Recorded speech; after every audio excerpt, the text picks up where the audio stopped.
All right, everyone, it is Dokkan time, and today we are going to be discussing the how to build for STR Boujack's EZA. It is November 5th currently when I'm recording this, and I do imagine that he's going to get immensely better options in the coming months, leading up into 2025. So if you're watching this at a later date, this might be a little bit out of date, but I don't think his build will ever change. I will make some comments, though, on how you could change it if the meta becomes to a point where he can't be defensively good enough, but I think he is a very good tank. I think he's a good damage dealer, and I think he's a great extreme unit. I do like this Bojack quite a bit now. The one thing I will say right off the get-go, though, is I just don't like his base state. I'm not okay until he is transformed, but we'll discuss that as we go over his kit. On the right side of the screen, you'll see like roll tips, his 55%, his dupe builds. So do go ahead and gander at those, and we will discuss them once we have gone over his kit, his defense, and his placement. So, looking at Bojack here, let's go ahead and take a look at his 200% options. His 200% options, he's a movie boss. So, you know, you got Broly's full power units. You got Lord Slug, of course. You have Harudegarn, you got Fat Boo. I mean, honestly, he's on a lot of great and fantastic teams. He really is. I don't think he has a shortage of being on a team. I think the issue you're going to have with Bojack, if there is any, is just straight up a partner. We'll get that once we get down to his links. He is a 170 space traveling warrior and time traveler unit. I do feel like 170 is still viable to a degree. 170 is still good, but I really feel that if they had pushed it even just up to 180, it could have made him better to use as a leader. He does greatly raise attack and defense on his super.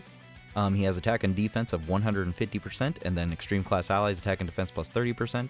Space traveling warriors or inhuman deeds category allies key plus 2 attack and defense plus 30% when facing one or more enemy, plus an additional attack and defense plus 15% when facing 2 or more enemies, and then plus another additional attack and defense 15% when facing 3 or more enemies. So this takes a second to really like add up. You have to math it up, and I'm not even joking with you on that. You have to math it up. So you get, like, first of all, you have 30 attack and defense plus 30% right here.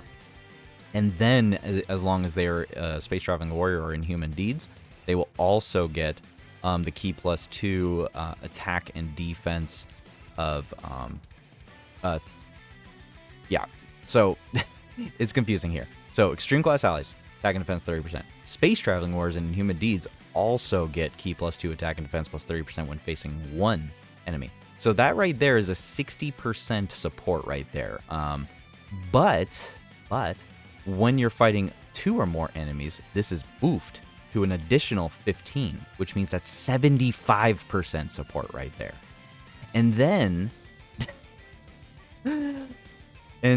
if you fight an additional 3 or more, he gets another 15% to his oh my god. Do you have any idea how ridiculous this is? This is an absurd amount of support here. That's 30, that's 60, that's another 30 right here. That's 90% support. That is insane. So long as you're fighting 3 or more enemies, mind you. I don't think you're going to be fighting 3 or more enemies too often in the game, but this is definitely something to take into consideration when using this Bojack. But anyways, so plus an additional attack and defense of 30% up to 120 when attacking per space traveling warriors or inhuman deeds category ally, self-excluded on the team, depending on which unit, depending on which category is higher. So if you have 5 inhuman deeds and you only have 4 space traveling warriors, it's going to count the inhuman deeds over the space traveling warriors. It's not going to double up, just whatever one's greater. And then he guards all attacks when there are 5 or more space traveling warriors or inhuman deeds category allies on the team. So as far as his base state goes, you really do want to have like a full space traveling warrior or inhuman deeds. But we'll get into the but. So he does have an active skill, which makes it so he can transform, which can be activated when facing only one enemy, starting from the 4th turn from the start of battle. So this is actually something you really do need to take into consideration, is that it's only when fighting one enemy. Now, as far as I can think, like in the back of my head, there's not many fights where you're going to go into multiple enemy fights at the end of the game, end of the fight. It's usually always ending up on fighting like one enemy. So I don't see an issue with this restriction. I think it's just something to keep in mind, though. His links, unfortunately, are kind of roughed, in my personal opinion. You know, he's Bojack, and Bojack has always had a crazy, weird type of skills here. And you got Galactic Warriors, Thirst for Conquest, Coward, Revival, the Hera Clan, and Big Bad Bosses. Now, obviously, he's going to link very well with another Bojack, or perhaps some of his Bojack gang members. You know, he's going to link up very well with them. He's going to get the Galactic Warriors bonus. That Galactic Warriors bonus is crazy. So the instant we get another good Bojack unit, or you know, one of his allies being that, you know, it's going to change how he performs, because attack and defense of another attack and defense of 20%, that's crazy.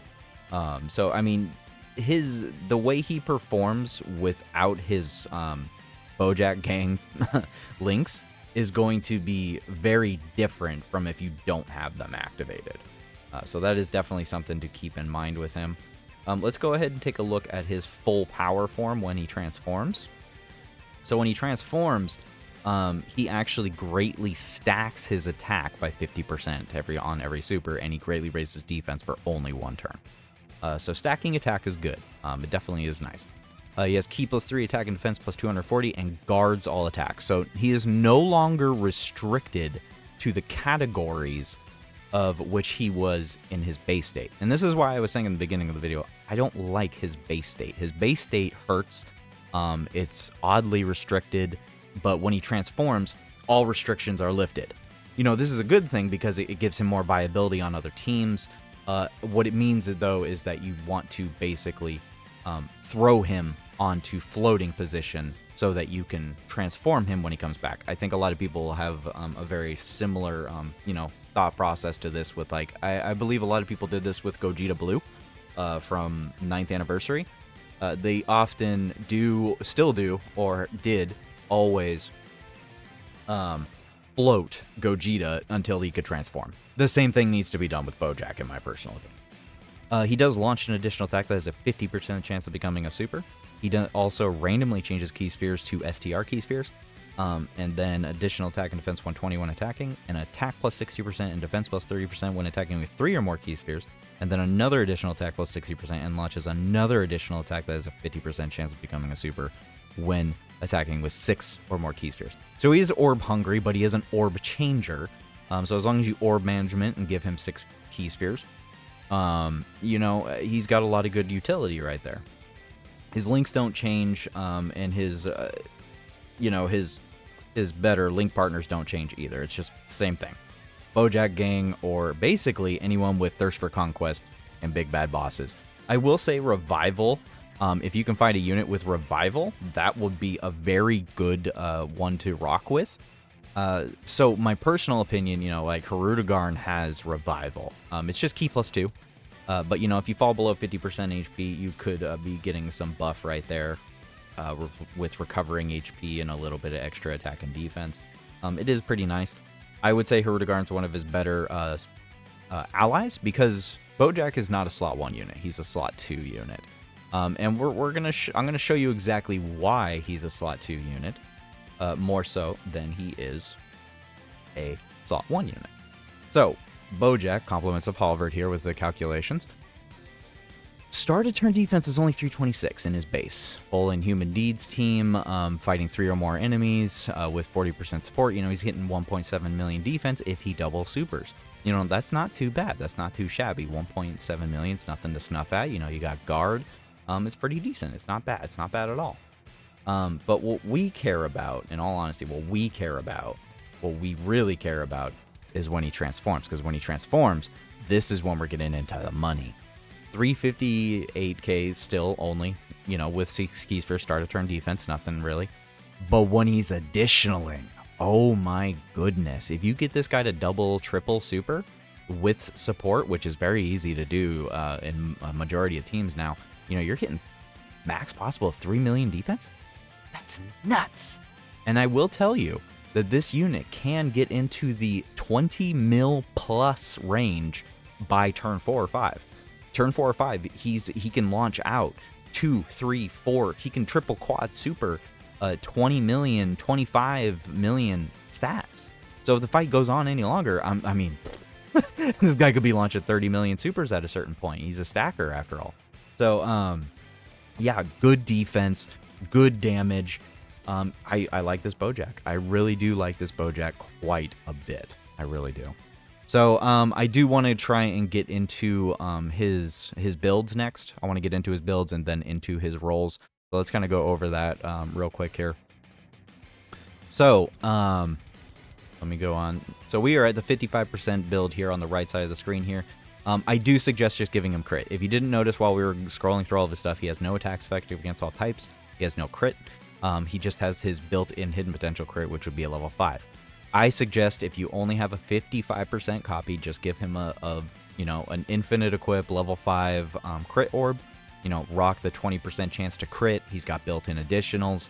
At least then he's still tanking and he's doing damage. But I will say I do solidify on this that he is a good defensive unit, and I do think you should just give him a level 5 defense orb. Could you give him attack orb? 100%. Definitely. You could definitely give him an attack orb. You could definitely give him just about any bronze equip. But personally, when it comes down to how hard the meta can get and how much damage you're taking, I just feel like a defensive orb would be really nice, especially with the fact that he has guard. So that is what I would suggest for a 55% build. If we go into another build, this is honestly probably what I'm going to lean towards if I get the chance to change up his hidden potential, because my hidden potential for him is a little messed up. But I would suggest giving him more crit than anything, because, with a unit that already has like 2.5 to 3 million defense on a triple quad super with guard, he doesn't need dodge. He doesn't need an excessive amount additional because he has built-in additionals. But he has all of these additionals going off and so much damage stacking, but no built-in crit. We need to give him crit. We need to give him crit to maximize on that damage potential. And yeah, I'm sorry, I don't see any other reason not to. As far as his equipment's down here, once again, I still suggest the defensive orb, but you can put in an attack orb. I still suggest primarily crit orbs. But on either of these, if you want to, you can switch it to an additional. If you want to go a little bit more into additional, that's fine. I would just highly suggest making that crit at least up to the 15 range. I do have the minimum set for him at 17, but I would highly suggest getting at least to 15%, which level 15 is a 30% chance to crit. Triple quad supering at 30%, at least you'll get 1 crit on average. So... one other build that you could do, you could kind of mix it up a little, since he does have a little bit of crit built in, just give him a full-on level 15 additional, and then put the rest of your skill points into crit. A level 11 crit is a 22% chance. 22% chance isn't terrible. It's okay. It's not, like I said, it's not terrible, but I still highly suggest giving him crit over additional, in my personal opinion. Let's move on to his roll tips. So as far as his roll tips go, I 100% believe that Slug is probably his major #1 team to be on. Other than that, maybe even Hirudegarn would be a good team to be just throwing him onto. And I say this because normally I would say, yeah, like both of the Brolys, fantastic leaders, but they don't have big bad bosses. They don't have Thirst for Conquest. And I think that's the biggest issue I have with that. And the fact that Slug has domain ability, the domain definitely helps quite a bit and pushes him forward quite a bit.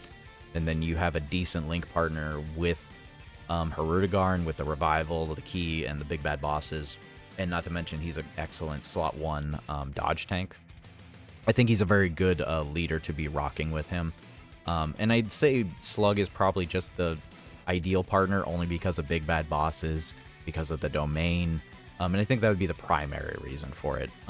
Otherwise, if there ever comes a time where Bojack gang units, Bojack himself, maybe some EZAs for the World Tournament Bojack, for the STR and AGL Bojack that have yet to still get an EZA, for the Zangya, any of those units that get an EZA in the future could be a good ideal link partner for him, so long as they have big bad bosses, Thirst for Conquest, Heraclan, etc., etc. As far as his best slot position, I'd say it's in slot 2.